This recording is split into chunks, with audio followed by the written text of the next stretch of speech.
எல்லாருக்கும் வணக்கம். நடுவண் அரசு அறிமுகம் செய்த திருநர் சட்ட மசோதா அண்மையில் நாடாளுமன்றத்தில் நிறைவேற்றப்பட்டது.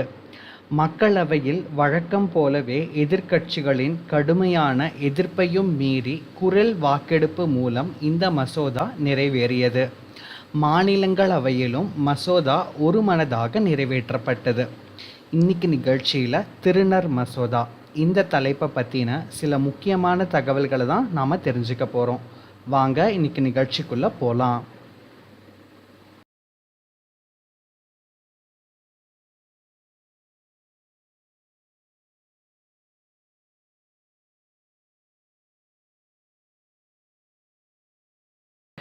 யாருடைய உரிமைகளை வாழ்வை பாதிக்கிறதோ அவர்களது கருத்துக்களையே கேட்காமல் திருநர் சட்டத்தில் திருத்தங்களை திணிக்கக்கூடாது.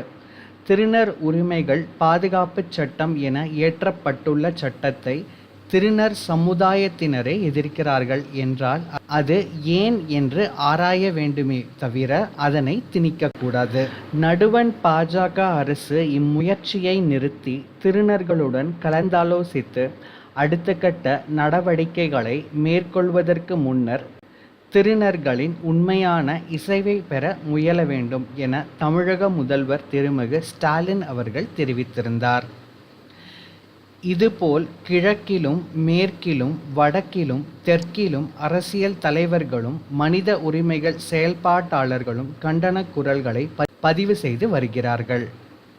மூன்றாம் பாலினத்தவர் உரிமைகள் பாதுகாப்பு திருத்த மசோதா 2026 முந்தைய 2019 சட்டத்திலிருந்து எவ்வாறு வேறுபடுகிறது என்பதை இப்போது சுருக்கமாக பார்க்கலாம். இந்த மசோதா பாலினம் சார்ந்த சுய அடையாள முறையை மறுக்கிறது. அதாவது 2019 சட்டத்தில் இருந்த பாலினம் சார்ந்த செல்ஃப் பெர்சீவ்டு ஜெண்டர் ஐடென்டிட்டி முறையை நீக்குகிறது. பாலினத்தை உறுதி செய்ய மருத்துவ குழு சான்றிதழ் அவசியம் என மாற்றப்பட்டுள்ளது.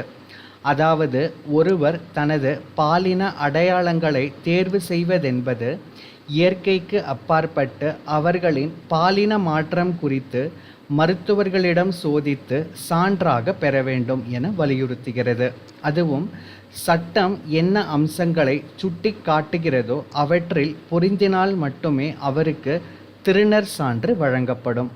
அதன் பிறகே மாவட்ட ஆட்சியரிடம் விண்ணப்பித்துதான் திருநர் அடையாள உரிமையை பெற வேண்டும் என கூறுகிறது இச்சட்டம். திருநர் என்ற சொல்லுக்கான விளக்கத்தையும் புதிய மசோதா மாற்றியிருக்கிறது. கிண்ணர், ஹிஜ்ரா, ஹரவானி, ஜோக்டா போன்ற வழக்கொழிந்த சொற்களை பரிந்துரைக்கிறது.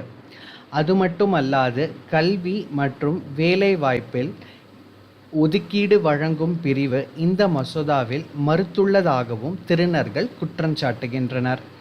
சுய அடையாளம் நிர்ணயித்தலை மருத்துவ குழுவசம் கொடுத்ததை மாற்று பாலினத்தவர்கள் கடுமையாக எதிர்க்கின்றனர்.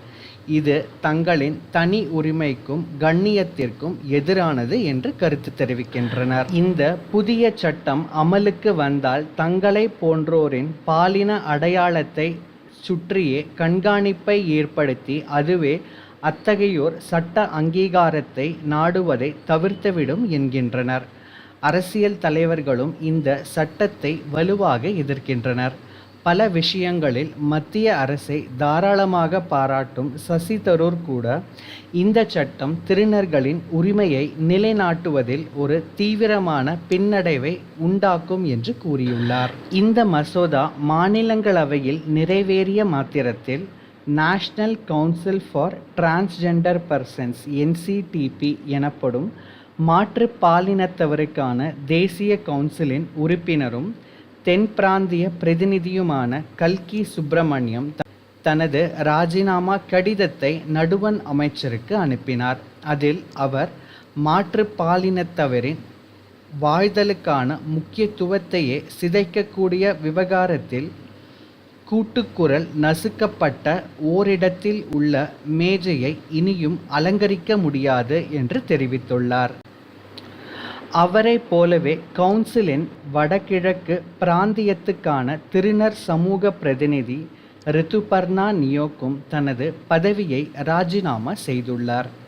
இவ்வாறாக சம்பந்தப்பட்ட சமூகம், பொது சமூகம், அரசியல் தலைவர்கள் என பல பக்கத்தில் இருந்தும் இச்சட்டத்திற்கு எதிராக எதிர்ப்பு குரல் பதிவாகிக் கொண்டே வருகிறது. இந்த சட்டம் திருநர் சமூகத்தை பொறுத்தவரையில் வெறும் கொள்கை மாற்றம் அல்ல, பல ஆண்டுகளாக போராடி சட்ட ரீதியாக தங்களுக்கான மாண்பை உறுதிப்படுத்திய உழைப்பை அழிப்பதாக உள்ளது.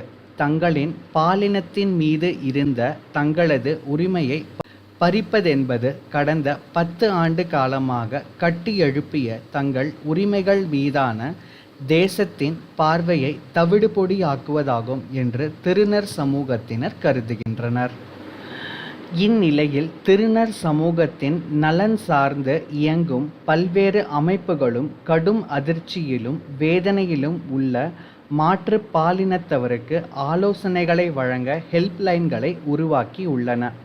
இன்னும் சில மையங்கள் பாலினம் சார்ந்து திடீரென எழுந்துள்ள இந்த நிச்சயமற்ற சூழலால் உருவாகியுள்ள மன அழுத்தத்திற்கு நிவாரணம் நல்க மனநல ஆலோசனை சேவைகளையும் வழங்க ஏற்பாடு செய்து வருவது கவனிக்கத்தக்கது.